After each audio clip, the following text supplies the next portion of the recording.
ಬೆಂಗಳೂರು ದಕ್ಷಿಣ ಜಿಲ್ಲೆ ರಾಮನಗರದ ಸುತ್ತಮುತ್ತಲಿನ ಗ್ರಾಮೀಣ ಪ್ರದೇಶಗಳು ದಿನದಿಂದ ದಿನಕ್ಕೆ ಹೆಚ್ಚುತ್ತಾ ಇರುವ ಕಾಡಾನೆಗಳ ಹಾವಳಿಯಿಂದ ತತ್ತರಿಸ್ತಾ ಇವೆ. ಈ ಗಜಪಡೆಗಳ ನಿರಂತರ ದಾಳಿಯಿಂದ ಕೇವಲ ಕೃಷಿ ಚಟುವಟಿಕೆಗಳು ಮಾತ್ರವಲ್ಲ, ಗ್ರಾಮಸ್ಥರ ಸಾಮಾಜಿಕ ಬದುಕಿನ ಮೇಲೂ ಕೂಡ ಗಂಭೀರ ಪರಿಣಾಮ ಬೀರಿದೆ. ರಾಮನಗರ ತಾಲೂಕಿನ ನೆಲಮಲೆ ಗ್ರಾಮದಲ್ಲಿ ಈ ವನ್ಯಜೀವಿ ಸಂಘರ್ಷ ಅಚ್ಚರಿಯ ರೀತಿಯಲ್ಲಿ ಯುವಕರ ಭವಿಷ್ಯಕ್ಕೆ ಕಂಟಕವಾಗಿಬಿಟ್ಟಿದೆ.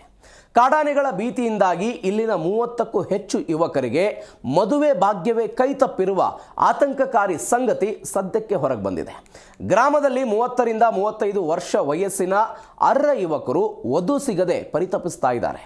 ನಿಮ್ಮೂರಲ್ಲಿ ಕಾಡಾನೆ ಹಾವಳಿ ಜಾಸ್ತಿ ಇದೆ ಎಂಬ ಒಂದೇ ಒಂದು ಕಾರಣ ಕೊಟ್ಟು ಹೊರಗಿನ ಊರುಗಳ ಹೆಣ್ಣು ಹೆತ್ತವರು ನೆಲಮಲೆ ಗ್ರಾಮದ ಯುವಕರಿಗೆ ಹೆಣ್ಣು ಕೊಡೋದಕ್ಕೆ ಹಿಂದೆ ಸರಿತಾ ಇದ್ದಾರೆ. ಮದುವೆ ಭಾಗ್ಯದ ಜೊತೆಗೆ ರೈತರ ಬದುಕು ಸಹ ಆರ್ಥಿಕವಾಗಿ ನಲಿಗೆ ಹೋಗಿದೆ.